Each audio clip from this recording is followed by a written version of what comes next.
అసలు ఇప్పుడు కాళేశ్వరం ప్రాజెక్టుకు సంబంధించినటువంటి ఈ పీసీ ఘోష్ నివేదికని రిపోర్ట్ని సిబిఐకి అప్పజెప్పటం వెనక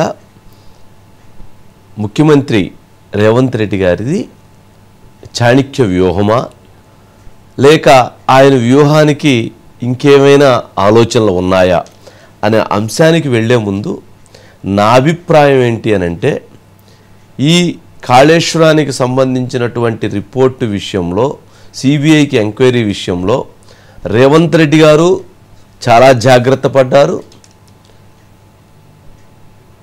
అలాగే బీజేపీ ఇప్పుడు ఏ రకమైనటువంటి అడుగులు వేయబోతుందనేది అదొక వ్యూహము. అలాగే బీఆర్ఎస్ పార్టీ భవిష్యత్తు ఏంటి అనేది ఇంకొక అంశం. ఈ మూడు అంశాల మధ్య రాజకీయ కారణాలు, ఆర్థిక కారణాలు, అలాగే భవిష్యత్తు కారణాలు, ఈ మూడు కారణాలు ఆధారపడి ఉన్నాయి. ఇందులో రాజకీయ కారణాలు ఏమిటి అనంటే కాంగ్రెస్కి, ముఖ్యమంత్రి రేవంత్ రెడ్డి గారికి ఇది చుట్టుకోకూడదు. అలాగే బీజేపీ దీంట్లో వాళ్ళు నిర్ణయం తీసుకోవాలి, వాళ్ళు యాక్షన్ తీసుకోవాలి అనేది. అలాగే ఆర్థిక కారణాలు, ఆర్థిక కారణాలలో అసలు ఈ కాళేశ్వరానికి సంబంధించినటువంటి ఈ రిపోర్టు, పీసీ ఘోష్ కమిటీ నివేదిక, సిబిఐ ఎంక్వైరీనే ఒక మాయా. ఇది ఒక పెద్ద మాయా. ఎంత పెద్ద మాయా అంటే ఇది ప్రజలని మభ్యపెట్టేటువంటి మాయా, మోసం చేసేటువంటి మాయా. ఎందుకు ఆ పదం వాడుతున్నాను అనంటే ఎక్కడైతే 21,000 కోట్లకు సంబంధించిన అవినీతిని మాత్రమే పీసీ ఘోష్ నివేదిక తయారు చేసి దీనిని మాత్రమే సిబిఐకి అప్పజెప్పటం వెనక ఉన్న రాజకీయ ఆర్థిక కారణాలు ఏమిటి?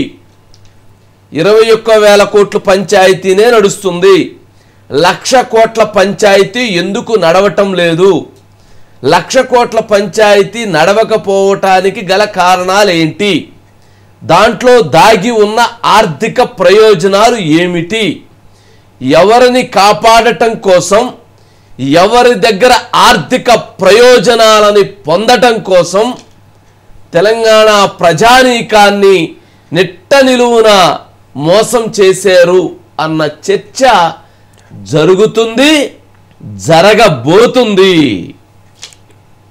ఎందుకు అనంటే ఓన్లీ 21,000 కోట్లకు మాత్రమే ఈ ఎంక్వైరీ జరిగితే మరి మిగిలిన 80,000 కోట్లలో జరిగిన అవినీతికి ఎంక్వైరీ జరగకపోవటానికి గల కారణం ఏంటి? ఎవరి ఒత్తిడి, ఎవరి ఆర్థిక ప్రయోజనాలను కాంక్షించి అదంతా చేశారు? ఇది రావాలి, ఇది జరగాలి, అప్పుడు ప్రజలకు న్యాయం జరుగుతుంది. ఎంక్వైరీ అంటే నిస్వార్థంగా ఎటువంటి ప్రయోజనాలని కాంక్షించకుండా ఎవరైనా తన మన భేదాభిప్రాయాలు లేకుండా ఎంక్వైరీ జరగాలి. దానిని ఎంక్వైరీ అంటారు.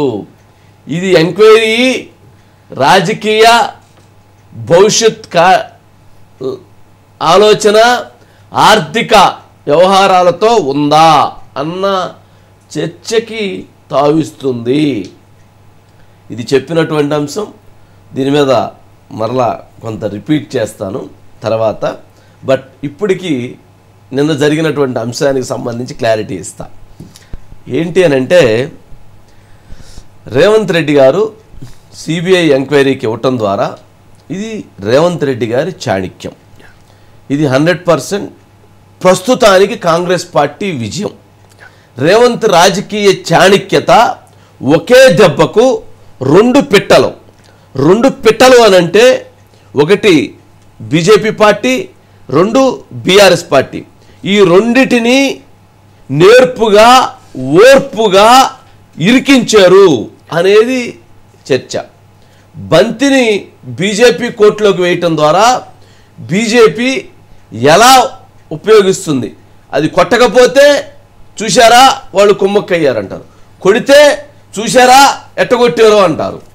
ఏదైనా సరే అది కాంగ్రెస్ పార్టీ తనకు తాను దాన్ని బెనిఫిట్ చేసుకోవటం కోసం ఒక ప్లాన్ చేసిందా? ఇది రేవంత్ రెడ్డి గతంలో ముఖ్యమంత్రి కాకముందు ఉన్న ఆవేశపూరితమైనటువంటి రాజకీయాలు కాకుండా ఆలోచనతో రాజకీయ చాణక్యతతో చేసినటువంటి రాజకీయమా?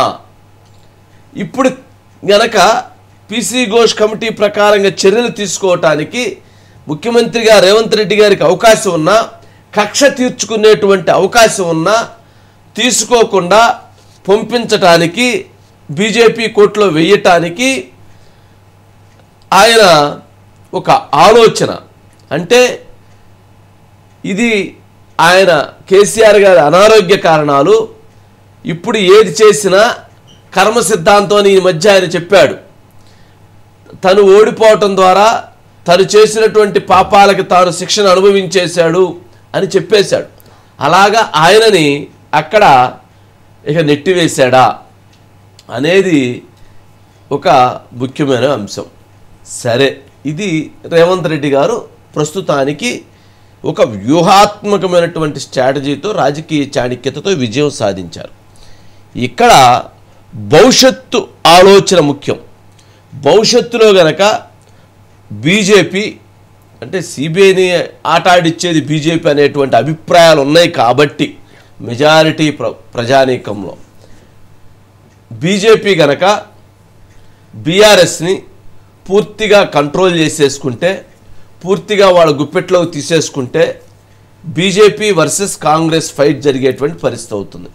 ఇప్పటికే బీఆర్ఎస్ గతంలోనే ఒక చర్చ జరిగింది, బీజేపీతో మేము వెడ్జ్ అయిపోతాము, బీజేపీతో పొత్తు కలుస్తామని చెప్పని.